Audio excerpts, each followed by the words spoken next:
రాజద్వారం దగ్గర నిలబడితే లోపల ముందు తులసి కోట కనపడేటట్టుగా పెట్టేవారు.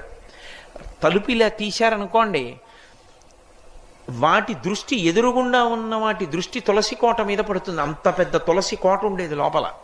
ఆ తులసి కోట కానీ ఎదురుగుండా ఉందనుకోండి, మీరు లోపలికి రావాలంటే ముందు తులసి కోట చూస్తే తప్ప ఇంకోటి కనపడదనుకోండి. లోపలికి వచ్చే ముందు ఉగ్రభూత ప్రవేశం ఉండదు. ఆ ఇంట శక్తి నిలబడుతుంది. కారణం ఏమంటే ఆ తులసికి ఉండేటటువంటి శక్తి అటువంటిది. కాబట్టి ఆ తులసి గురించి చెప్తూ ఒక మాట అంటారు. ఆమె కళ్యాణి అని ఆవిడికి పేరు. కళ్యాణి అంటే సమస్త శుభములనిస్తుంది తులసి చెట్టు. అలాగే సమస్త భద్రములనిస్తుంది తులసి చెట్టు. అందుకే ఇప్పటికీ ప్రాణోత్క్రమణం అయిపోతోంది, ఆయనంతా ఆయన తులసి కోట దగ్గరికి వెళ్ళకపోతే కనీసం తులసి నీళ్లు పొయ్యండి అని తులసి నీళ్లు పోస్తారు.